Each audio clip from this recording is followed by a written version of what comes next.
하나님 말씀은 고린도 후서 6장 14절 15절입니다.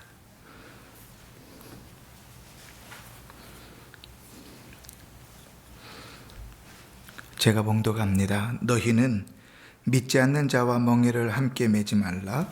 의와 불법이 어찌 함께하며 빛과 어둠이 어찌 사귀며 그리스도와 벨리알이 어찌 조화되며 믿는 자와 믿지 않는 자가 어찌 상관하며. 아멘.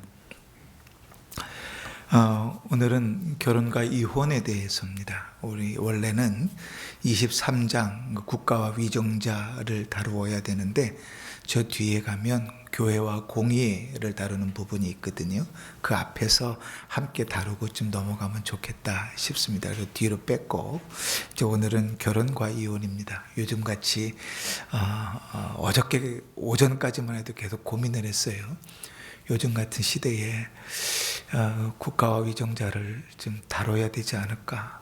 이 너무나 혼탁한 시대에 고민을 했는데 그래도 뒤에 묶어야 되는 부분들이 있으니까 같이 뒤에서 묶어서 다루고 오늘은 이제 결혼과 이혼에 대해서 함께 좀 다루려고 합니다.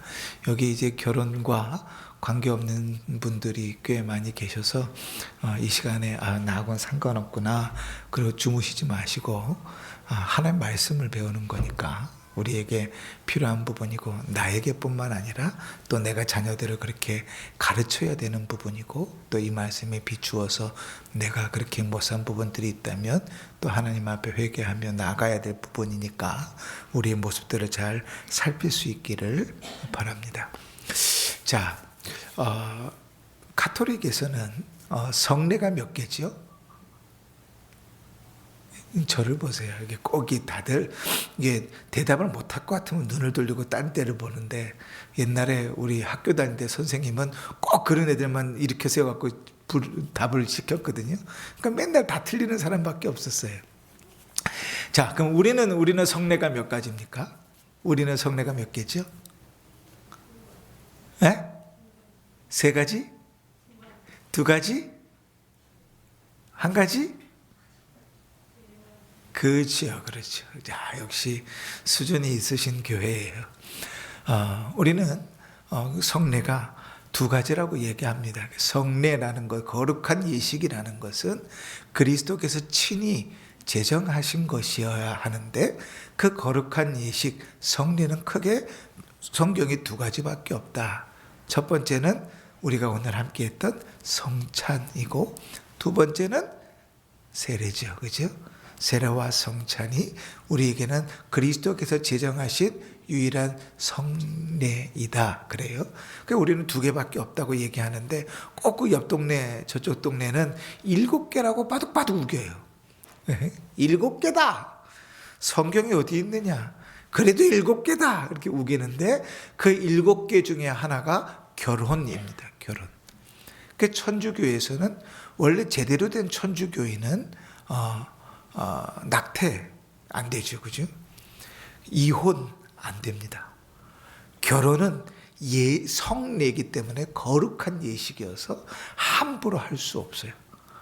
그러니까 그런 면에서 보면 우리가 조금 부러운 면도 있어요. 우리는 되게 우습게 이제 보는 수준이 되어져 버렸는데, 이제 이벤트가 되어져 버렸는데, 그들은 아직도 그래도 되게 중요하게 생각해요. 근데 왜 그렇게 중요하게 생각하냐면 성례라고 보기 때문에 그래요.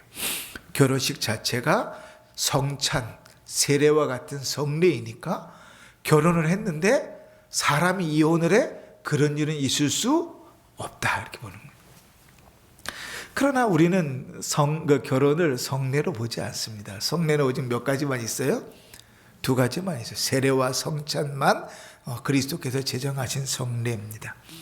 자, 그러면 우리는 결혼을 어떻게 보아야 되는가? 또 요즘같이 이혼을 많이 하는 시대의 이혼을 어떻게 보아야 하는가? 우리 성경적으로 우리의 신앙 고백은 어떤가 좀 살펴보아야 되는데 첫 번째 1절을 따르겠습니다. 자, 끝까지 읽습니다. 2줄 다 시작.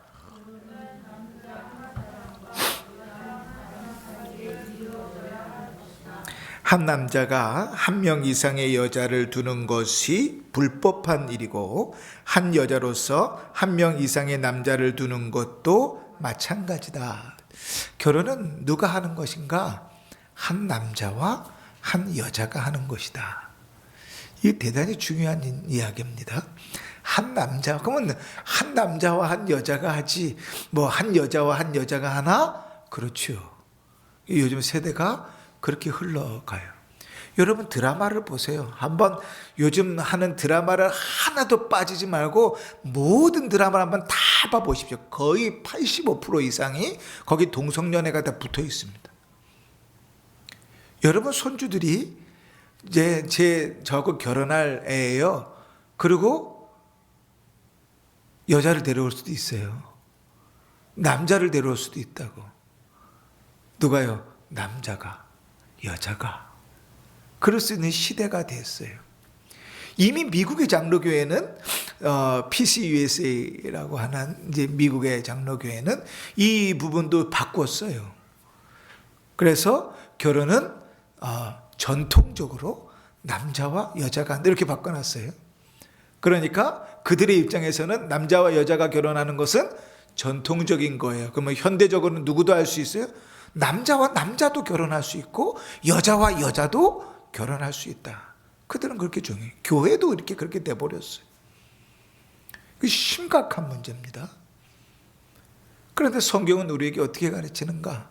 한 남자와 한 여자가 결혼을 하는 것이다. 마태복음 19장 읽어볼까요? 시작. 말씀하시기를 그러므로 사람이 부모를 떠나서 아내와 합하여 그 둘이 한 몸이 될지니라 하신 것을 읽지 못하였느냐? 그런즉 이제 둘이 아니요 한 몸이니 그러므로 하나님이 짝주어 주신 것을 사람이 나누지 못할지니라 하시니. 남자와 여자가 결혼하는 것이 결혼의 기본적인 일입니다. 이 얘기를 해야 되는 것이 참 속상한 시대이지요. 제가 그 작은 씨앗 선교에서 후원하고 있는 쿠바의 선교사님이 있어요. 쿠바가 지금 너무 어렵습니다. 공산국가인데 쿠바가 얼마나 어려운가 하면 하루에 24시간 중에 전기가 한 4시간 정도 들어온대요. 20시간 전기가 안 들어오는 거예요. 물이 일주일에 뭐 몇 시간 나온대요. 건물이요. 건물이 뼈대가 다 앙상해요. 그 베란다가 있는데 베란다가 이미 사가가지고 떨어져 나갔는데 거기서 살아요. 이 우리나라 60년대, 50년대, 60년대는 비교할 바도 아니에요. 하여튼 중요한 그게 아니고 그 선교사님이 딸이 둘이 있는데 딸이 미국에서 공부를 해요. 둘째 딸이 결혼을 한다 그래서 들어갔는데 둘째 딸이 결혼한다고 딱 와서 이제 만나고 나서 소감을 저에게 편지를 보냈어요. 그래서 그 소감의 감사함을 표현하면서 3가지로 이렇게 표현하더라고요. 딸이 결혼하겠다고 사람을 데려왔는데 그 아이가 한국말을 해서 참 감사했다. 예수를 잘 믿는 청년 같아서 참 감사했다. 무엇보다도 여자가 아니어서 너무 감사했다. 이 별로 우리는 감이 안 오시죠? 여러분 세상이 그렇게 돌아가지 않아요. TV 드라마의 85%가 동성연애가 등장한다는 얘기는 여러분 자식들도 다 그 암암리에 어느 정도는 받아들이고 있다는 얘기예요. 심각하죠. 결혼은 한 남자와 한 여자가 하는 것이다. 자, 한 남자와 한 여자가 하는 것이다 이렇게 얘기하니까 이렇게도 생각할 수 있어요. 저기 이슬람 국가에 가면 일부 다처입니다. 보통 기본적으로 4명의 아내를 거느릴 수 있고 경제적으로 능력이 되면 더 거느릴 수도 있어요. 근데 사실 뭐 이슬람 국가만 가면 그런가요? 여러분들 잘할 때 그랬잖아요. 큰어머니, 작은어머니, 그죠? 본처가 있고 첩이 있고 초첩이 있고 그런 시대를 사셨잖아요. 그죠? 그러니까 한 남자와 한 여자가 결혼하는 것이 당연한가? 그렇지 않은 시대, 세상이라고요. 일부 다처가 있다. 일부 다처만 있으니까 다부일처는 없으니까 있습니다. 다부일처도. 이 지구상에 모계사회가 강한 나라들이 있어요. 거기에 그 한 여자가 여러 남자를 거느리고 사는 부족들도 있어요. 그러나 우리가 성경을 통해서 우리가 성경적인 결혼관을 갖는다고 할 때 그 모든 것은 다 잘못된 것이다. 잘못된 것이다.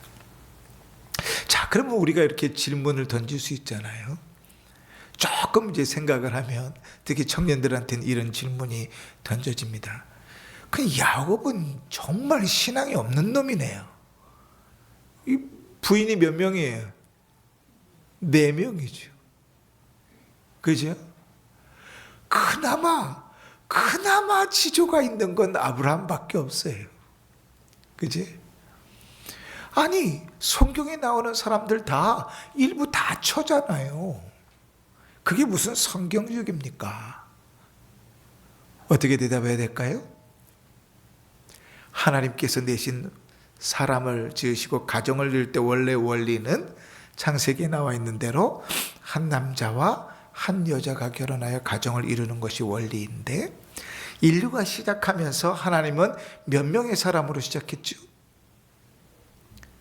하나님께서 몇 명을 흙으로 지으셨어요? 예? 한 명을 흙으로 지으셨죠, 그죠? 또 한 명은 또 그 다음에 또 그 사람은 뭘로 지으셨어요?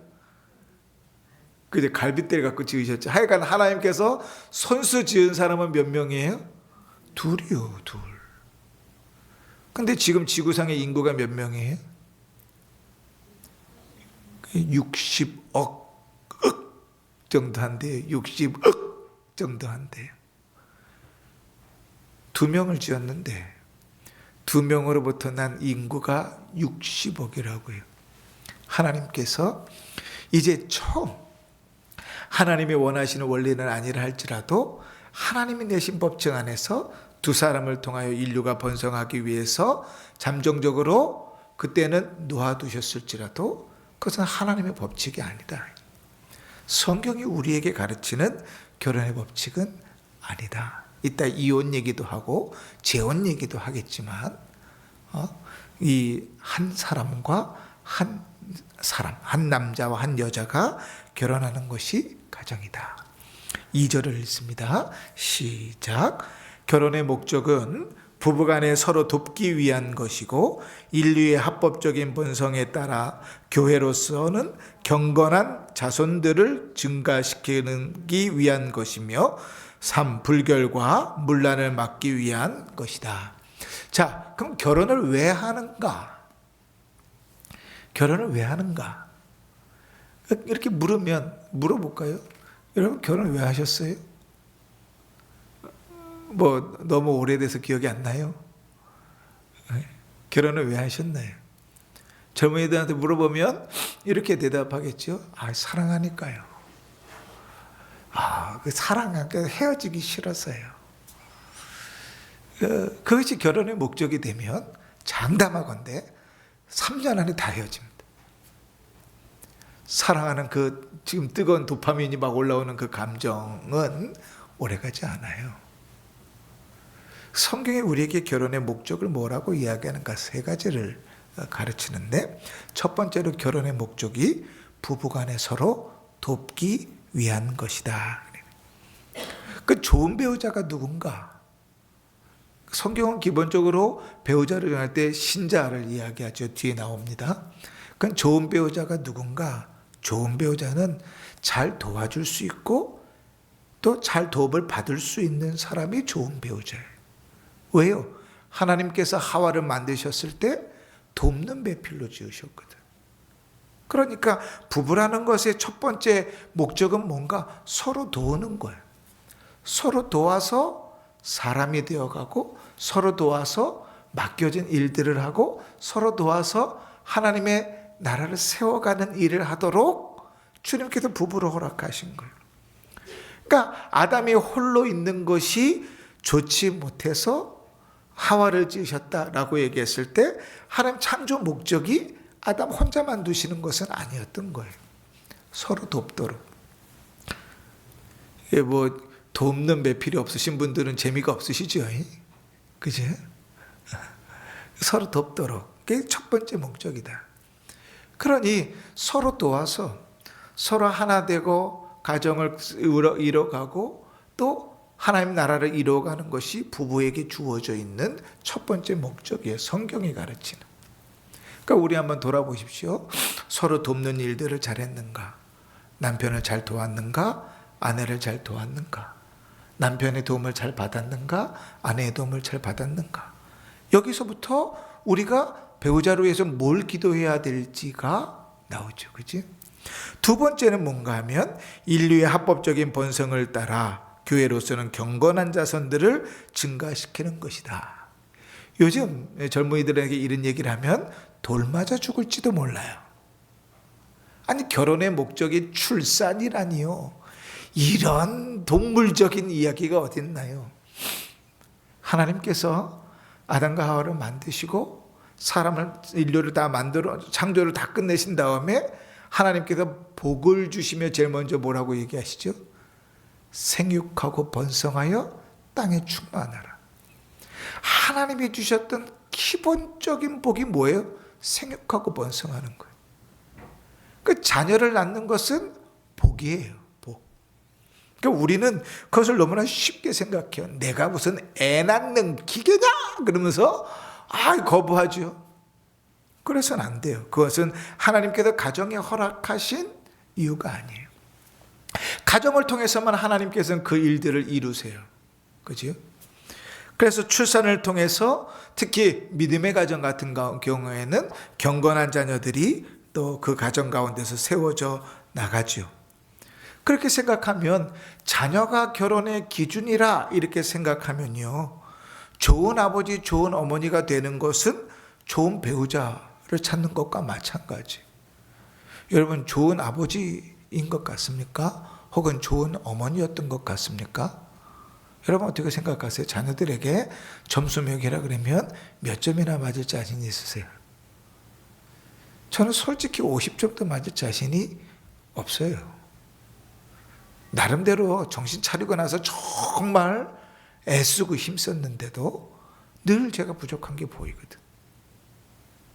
근데 우리는 좋은 부모가 뭔가 그런 생각들을 별로 잘 안 하잖아요. 그죠? 우리 어른들 세대 같은 경우는 그냥 먹고 사는 것, 돈 버는 일에 바빠서 그런 생각을 못 했잖아요. 그죠? 그러니까 좋은 부모가 되는 게 뭔가 시대마다 좀 바뀌어오지만 우리가 좀 고민해 봐야 될 일이죠. 세 번째는 불결과 문란을 막기 위한 것이다. 다시 말하면 성적인 부도덕을 막기 위한 것이다. 인류가 번성하는 게 목적이라면 굳이 가정을 갖지 않아도 됩니다. 아무 여자나 아무 남자나 잡고 자서 임신해서 아기를 낳기만 하면 돼요. 정부는 그냥 그 아기들을 다 모아갖고 키우기만 하면 되죠. 그 인류가 번성의 목적이라면 그렇죠. 근데 그게 목적이 아니거든요. 그러니까 이 성적인 문란함은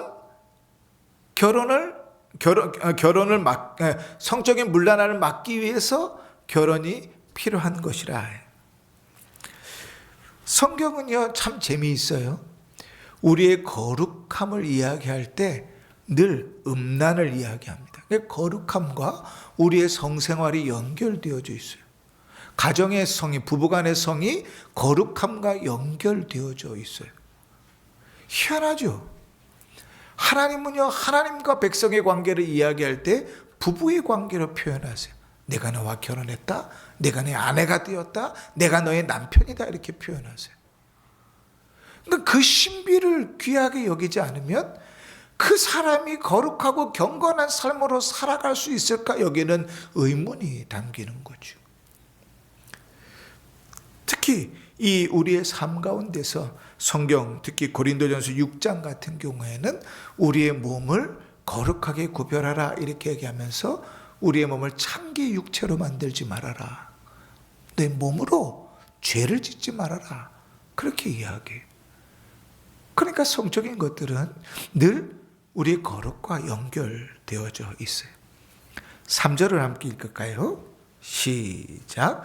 정신적으로 분별력이 있어서 결혼에 대하여 판단하고 결정할 수 있는 사람은 합법적으로 결혼할 자격이 있다.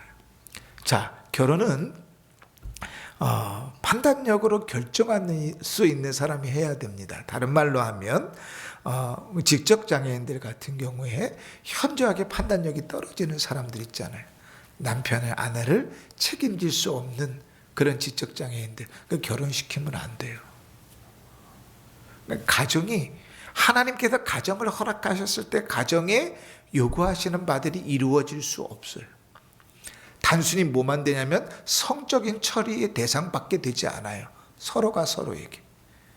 자녀가 생겨도 자녀가 책임져지지 않아요. 창세기 24장을 함께 읽어볼까요?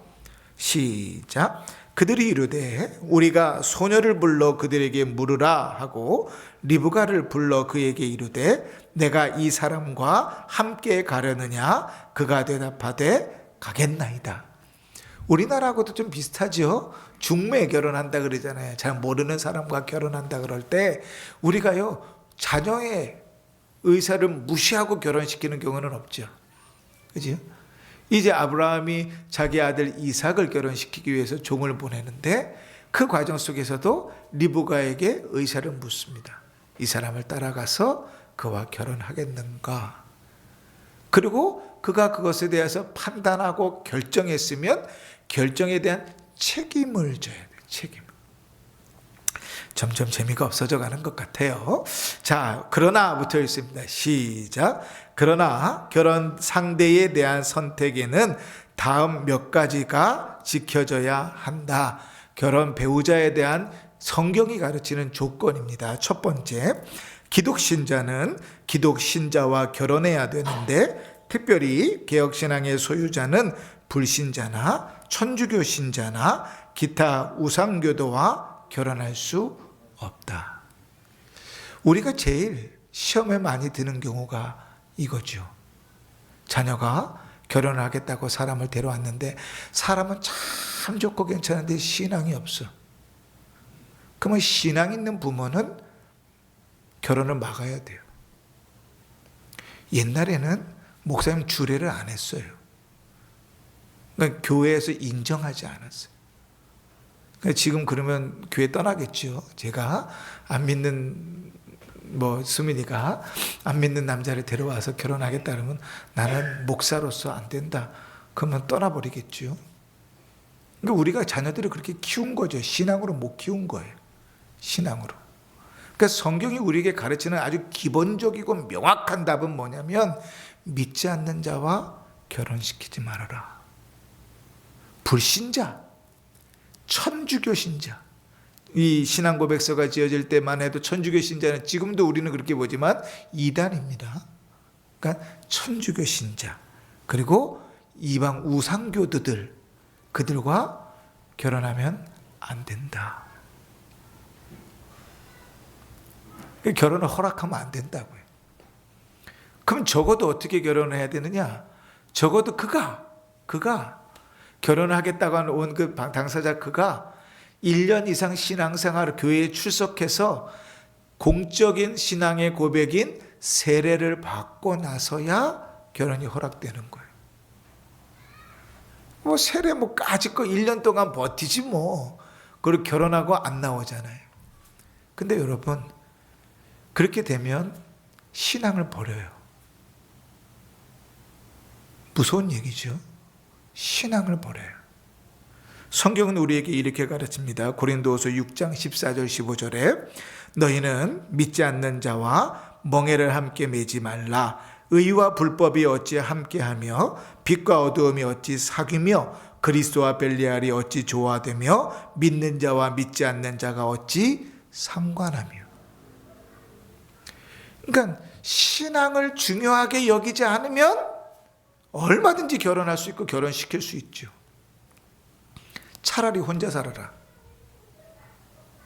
저도 그렇게 얘기할 수 있을지 모르겠지만 허락하면 안 돼요. 인생이 망해요. 신앙을 떠나요. 아무리 신앙생활을 잘했어도 믿지 않는 배우자와 결혼해서 살아가면 신앙을 떠나요. 계속 신앙과 타협하고 신앙을 떠나요. 그러니까 우리는 이렇게 생각할 수 있잖아요. 아니, 내가 전도해가지고 예수 믿게 하면 되죠. 그 능력이 우리에게 없어요. 대단히 교만한 말이에요. 내가 나도 구원할 수 없는데 내 배우자를 구원할 수 있다고요? 천만에요.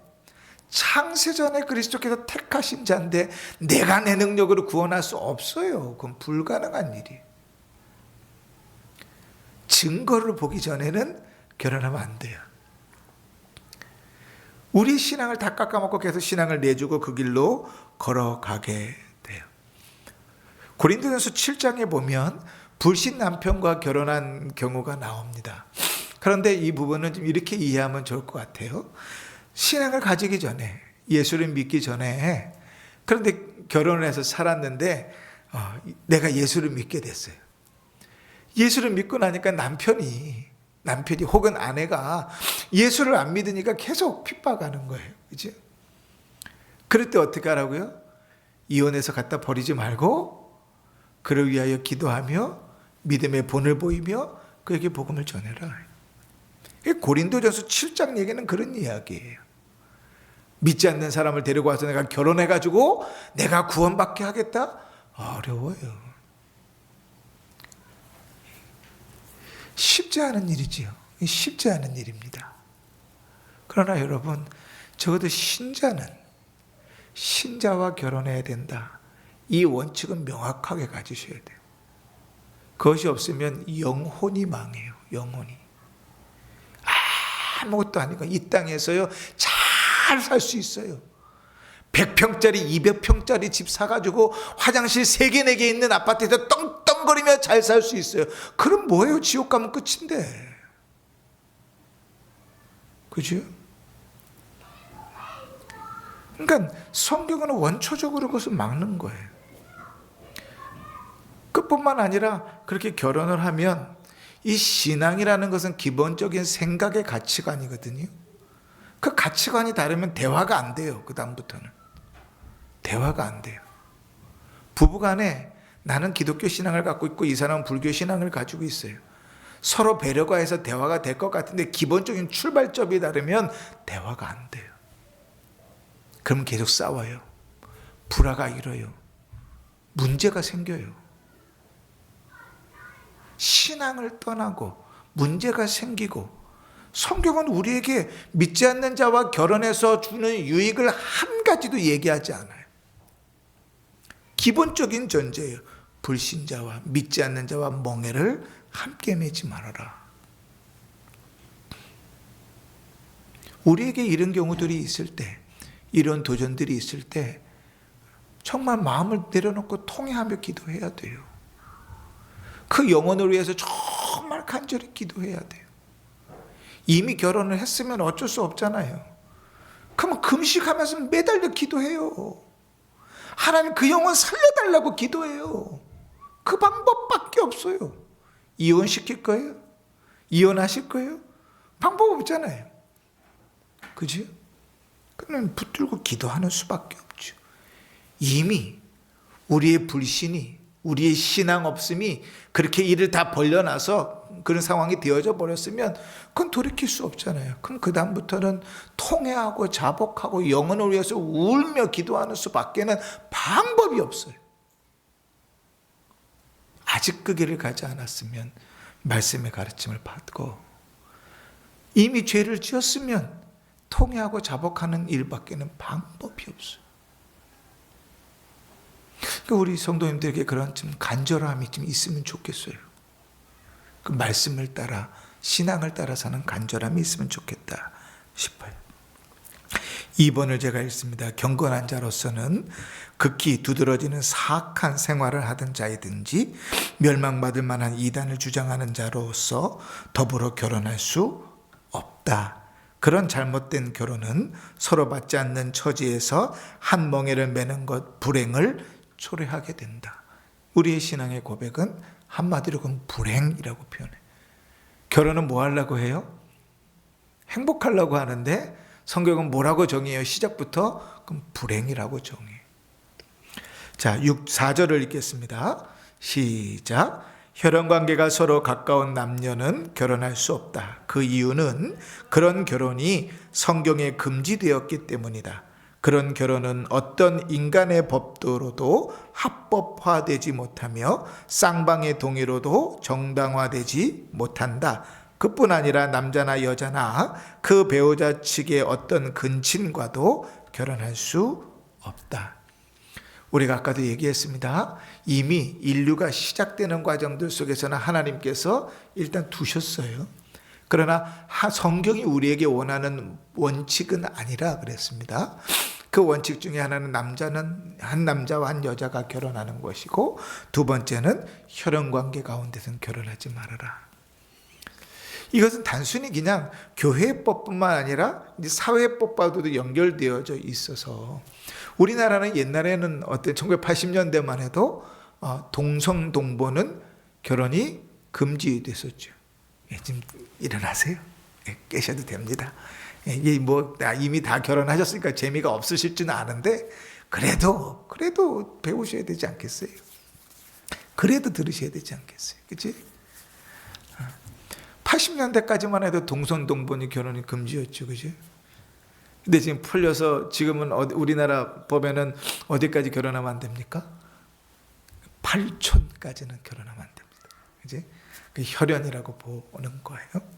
그 신앙고백서도 성경도 마찬가지입니다. 혈연관계에 가까운 남녀는 결혼할 수 없다. 서로가 동의해도 안 된다. 형제지간인데, 이복 형제지간이니까 우린 결혼할래. 서로가 동의해도 안 된다. 근데 우리는 이런 거 증종 어디서 봐요? 어디서 봐요? 드라마에서 보잖아요. 그럼 드라마에서 보면서 막 역겨워요? 막 비유가 섞고 막 토할 것 같고 막 그래요? 우리 어떻게 받아들여요? 그럴 수도 있지. 그럼 우리는 이미 그만큼 타락한 거예요. 타락한 거. 자, 이 신앙고백서에 따르면 이런 것도 있습니다. 예를 들어서 형이 죽거나 이혼했을 때 동생이 그 형수와 결혼한다든지 이런 일도 안 된다. 안 된다. 그 성경이 엄격하게 금하고 있는 거예요. 5절을 같이 읽습니다. 시작. 약혼한 후에 범한 간음이 결혼 전에는 발각되면 무만 측에서 그 약혼을 파기할 수 있다. 그리고 결혼 후에도 간음한 일이 있을 경우에는 무만 측에서 이혼 소송을 할 수 있고, 또 이혼한 후에는 다른 사람과 결혼할 수 있다. 범죄한 측은 무후만 측에서 죽은 자와 같이 취급된다. 안타까운 것은 성경이 우리에게 허락하고 있는 범위가 되게 좁다는 거예요. 성경은 우리에게 어느 경우에만 이혼을 허락할 수 있는가? 배우자가 간음했을 경우에. 간음한다는 게 뭐예요? 바람핀다는 거죠. 바람핀다. 딴 남자가 있고 딴 여자가 있을 경우에 이혼이 가능하다. 누구 편에서요? 무흠한 편에서. 그러니까 죄가 없는 편에서. 근데 요즘은요, 부부인데 서로 이혼이 안 되는 경우들이 있어요. 왜냐하면 둘이 다 바람이 나가지고. 처음 듣는 얘기 같죠? 벌써 오래됐어요. 몇 번째 말씀드린 것 같은데, 김혜자 권사님이 예수 믿고 나서 오랜만에 동창회를 나갔더니, 동창회 나가서 남자친구 없는 년들은 자기 하나밖에 없더래. 그 나이 동창들이 다 남자친구가 있대. 남편 말고. 그게 벌써 몇십 년 전 일입니까? 지금은요, 당연하죠. 서로에게만 피해가 되지 않고 들키지만 하면 된다? 이런 시대가 되어져 버렸죠. 이혼할 사유가 된다. 그러니까 성경은 어떻게까지 표현하냐면 이렇게 표현합니다. 간음한 자는 무음한 자에게 죽은 자로 취급된다. 죽은 자로. 그런 경우에 이혼할 수 있다. 근데 성경이 우리에게 주는 것에 대해 제한적이라고 얘기하는 것은 그 외에도 사실은 다른 많은 경우들이 있잖아요. 예를 들어서 배우자가 알코올 중독에 걸렸어요. 배우자가 맨날 때려요. 배우자가 돈을 벌어오지 않아요. 뭐 여러 가지 사유에서 세상의 법은 그래서 이혼을 다 허용합니다. 근데 교회법에서 특히 성경에서 그것을 어떻게 볼 것인가는 참 고민을 많이 해야 될 부분이에요. 특별히 이런 부분들을 생각해 볼 수 있습니다. 예를 들어서 술을 먹거나 뭐 때리거나 뭐 이런 일들이 이제 벌어졌을 때 먼저는 그 원인이 그에게 다른 배우자가 있어 간음이 있어도 그런 경우는 얼마든지 이혼할 수 있죠. 그러나 그렇지 않은 경우는 이런 경우가 있어요. 알코올 중독이 됐다든지 그런 경우들은 어떻게 해야 될까요? 이혼하고 끝내야 되나요? 알코올 중독은 병입니까? 아닙니까? 병이지요. 그러면 배우자가 감기 걸렸다고 이혼합니까? 아니지요. 그럼 뭐 해야 돼요? 배우자로서는 그를 치료할 수 있도록 돕는 것이 그게 또 주어진 일이죠. 쉽지 않은 일이죠. 우리가 살아가는 일상에서 당하는 일들은 참 복잡하고 어려워요. 성경이 모든 답을 명확하게 주지는 않습니다. 그러나 6절을 한번 보십시다. 6절 시작. 인간의 부패성은 하나님이 짝지어 주신 부부의 이혼도 정당화하려 한다. 이게 이제 가장 큰 문제예요. 지금의 시대에는 10명이 결혼하면 6명이 이혼을 한다 그러는데 이혼은 누구의 문제라고 생각하냐면 부부 서로 당사자 간의 문제라고 생각해요. 그래서 결혼도 어떻게 해요? 서로 당사자 간에만 해요. 주례자가 필요 없어요. 그러나 신앙인은 적어도 결혼은 뭐라고 표현합니까? 하나님이 내신 일이라고 생각해요. 그래서 우리가 아까 읽었지만 하나님의 짝지어 주신 자를 사람이 끊을 수 없어요. 그건 신앙적인 일이에요. 그러니까 신앙이 제대로 박혀 있으면 이혼을 정당하고 쉽게 생각할 수 없다. 자, 그러나 이혼의 정당한 이유는 부부 중 한 사람이 간음한 경우와 또는 부부 중에 한 사람이 고의로 자기 배필을 버릴 경우이다. 자, 고의로 배필을 버린다. 이게 무슨 말일까? 해석에 많은 여지들이 있습니다. 그러나 쉽게 생각하면 버림받는 거죠. 떠나버린다든지 책임지지 않는다든지 그런 경우들이겠죠. 자, 이런 일은 교회나 행정부가 어떻게 화해시켜 줄 도리가 없는 정도의 것이다. 이혼은 어떤 이유로든지 그 당사자들의 개인적인 사유나 판단에 맡겨진 것은 아니다. 그러나 그것은 공법이나 교회법의 질서와 절차를 경유해서 처리되어야 한다. 그러니까 결혼과 이혼에 대해서도 우리의 신앙 고백서가 고백하고 있고 성경이 가르치고 있다 하는 부분들을 잘 생각해야 됩니다. 바야흐로 요즘은 이혼의 세대이지요. 그죠? 많은 사람들이 쉽게 결혼하고 쉽게 이혼합니다. 심지어는 결혼식장에서 나오면서 이혼하고 신혼여행 갔다 오면서 이혼한다고 하니까 요즘 시대가요 참 어려운 시대인 것 맞습니다. 그러나 한 가지 기억해야 될 것은 우리는 신앙을 가지고 사는 사람입니다. 하나님 앞에 살아가는 자입니다.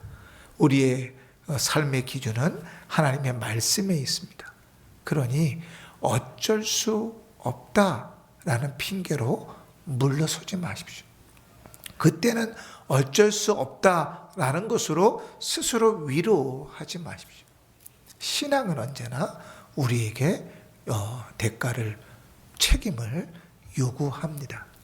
우리의 결혼과 이혼에 있어서도 그러한 기준이 있는 줄을 알고 우리의 가정을 이루는 일에 있어서도 말씀을 따라 살아가는 복된 성도들 되시기를 주의 이름으로 축원합니다. 기도합시다.